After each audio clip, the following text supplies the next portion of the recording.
This video is sponsored by Lingoda. No matter what your German level is, you can find lessons to fit your needs on Lingoda.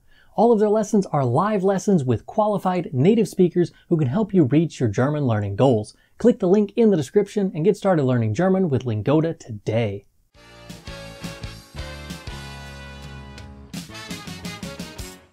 Ich habe jetzt eine Wohnung in Berlin. Ich habe ein paar Sachen von mir aus den USA mitgebracht, wie zum Beispiel meine tolle Fliegensammlung, meine Schuhe und so weiter. Wie ich früher gesagt habe, bringe ich keine unnötigen Sachen mit, denn ich brauche nicht viel und ich kann das, was ich brauche, in Deutschland kaufen. Um etwas zu kaufen, muss ich aber etwas Geld haben und deshalb muss ich einen festen Arbeitsplatz finden. Auf makeitingermany.com findet man viele hilfreiche Links, die zu Jobbörsen-Webseiten führen. Die größte Webseite davon ist die von der Bundesagentur für Arbeit. Auf dieser riesigen Webseite kann man viele verschiedene Jobs finden. Es gibt Arbeitsstellen in Banken, Bauwesen, Büros und vielen anderen Bereichen. Was ich suche, nennt man einen Minijob. Das bedeutet, ich arbeite nicht so viel wie viele andere Menschen und ich verdiene auch nicht so viel. Für diese Jobs braucht man aber normalerweise keine Ausbildung und das ist für mich besonders wichtig, denn ich habe gerade meinen Abschluss bei der Highschool gemacht. Wenn ich in Berlin nach Minijobs suche, gibt es ungefähr 200 davon auf der Liste. Wie ich in meinem Vorstellungsvideo gesagt habe, habe ich seit einigen Jahren in einem Lebensmittelgeschäft gearbeitet.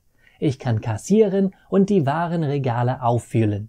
Deshalb wäre es gut, wenn ich sowas in Deutschland finden könnte. Ich habe ein paar Minijobs für Kassiere in Berlin auf dieser Webseite gefunden, aber sie sind nicht in einem Lebensmittelgeschäft. Es gibt zum Beispiel diese Anzeige für Höfner, eine große Möbelgeschäft. Ich weiß gar nichts von Möbeln, aber eine Kasse ist eine Kasse. Wie schwer kann es sein? Ich lese etwas genauer, um zu sehen, ob ich diesen Job wirklich tun kann. Erstens gibt es ein paar wichtige Informationen über die Gesellschaft. Sie ist eine sehr große Firma, die wie gesagt Möbel verkauft. Sie hat ungefähr 7000 Mitarbeiter bundesweit. Danach beschreibt die Online-Anzeige genau, was ich dort tun würde. Sie nennen das Herausforderung. Sie kassieren Waren und Kaufverträge, Barverkäufe. Das bedeutet, ich nehme das Geld von den Kunden und lege es in eine Kasse, während die Kunden ihre Waren kaufen. Sie rechnen selbstständig ihre eigene Kasse ab. Das bedeutet, wenn ich fertig mit meiner Arbeit für einen Tag bin, muss ich rechnen, wie viel Geld in der von mir bedienten Kasse ist und diese Zahl muss mit der gesamten Zahl von den Verkäufen des Tages übereinstimmen.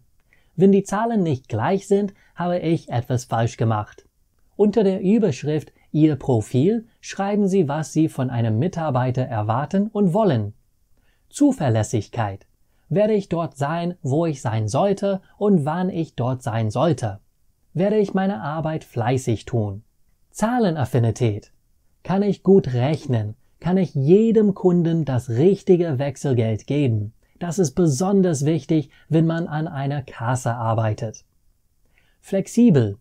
Wenn Sie wollen, dass ich an einem besonderen Dienstag arbeite, obwohl ich normalerweise dienstags frei habe, werde ich das tun? Durchsetzungsfähig. Kann ich meine Ziele oder Aufgaben auch gegen Widerstände erreichen? Kann ich mich gegen Widrigkeiten durchsetzen? Kommunikativ. Kann ich gut mit verschiedenen Leuten sprechen? Das ist wegen der deutschen Sprache vielleicht etwas schwierig, aber ich glaube, mein Deutsch ist nicht unter aller Sau. Kostenbewusst. Ich muss so arbeiten, dass es für die Firma keine zusätzlichen bzw. unnötigen Kosten verursacht. Gute Umgangsformen. Bin ich ein netter, höflicher Mann? Kann ich gut mit Kunden reden? Gepflegtes Äußeres. Sehe ich aus, als ob ich ein struppiger, obdachloser Hund bin? Wenn ja, werden Sie mich nicht einstellen.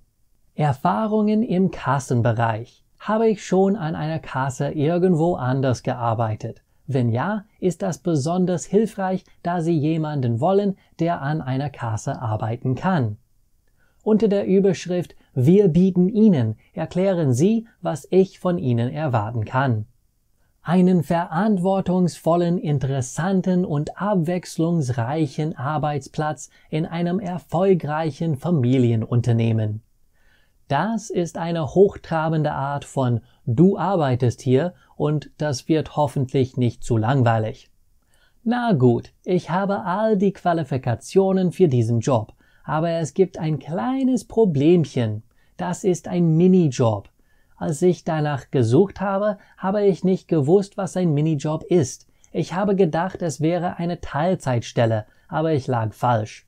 Ich habe auf minijobzentrale.de gelesen, es gibt 2 Arten von Minijobs, 450 € und kurzfristig. 450 € Minijobs sind auf einen Verdienst von 450 € begrenzt. Das heißt, man kann nur 450 € pro Monat bei so einem Job verdienen.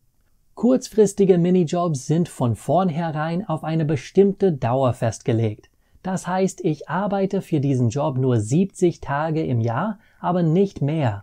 Beide Optionen sind für mich nicht gut. Wenn ich nur 450 € pro Monat verdiene, kann ich die Miete nicht bezahlen. Und wenn ich nur 1 oder 2 Monate arbeite, muss ich einen anderen Job in ein paar Monaten bekommen. Dann fange ich wieder von vorne an. Eine Teilzeitstelle oder eine Vollzeitstelle wäre okay. Ich könnte 40 Stunden die Woche arbeiten oder ein bisschen weniger und genug Geld verdienen, um die Miete und andere Rechnungen zu bezahlen. Mit einer Vollzeitstelle muss ich mehr für die Sozialversicherung bezahlen. Dafür bekomme ich eine höhere Rente, wenn ich in Ruhestand gehe. Mit einer Teilzeitstelle würde ich ein bisschen weniger an Sozialversicherungsbeiträgen zahlen und deshalb weniger im Ruhestand bekommen. Die Steuern und andere Kosten sind mir nicht so wichtig. Wichtig ist nur, dass ich genug auf meinem Konto habe, um alles zu bezahlen. Die Berliner Zeitung hat auch einen Jobmarkt. Dort habe ich nach Vollzeitstellen gesucht. Leider gab es keine einzige Anzeige für Kassierer. Ich bin aber mit Dave zu Aldi gegangen, um Lebensmittel zu kaufen. Dort ist ein rotes Schild an der Eingangstür. Es sagt Mitarbeiter gesucht. Das ist perfekt. Aldi ist ein Lebensmittelgeschäft. Es ist nicht weit von meiner Wohnung. Diese Arbeitsstelle ist auch eine Vollzeitstelle. Online habe ich gelesen, dass man 2.000 € pro Monat bei Aldi verdienen kann. Aber das ist natürlich für eine Vollzeitstelle. Dieses Gehalt ist genug für mich. Ich habe mich für diese Stelle bewerben wollen, aber ich habe herausgefunden, dass sie einen Lebenslauf von mir verlangen.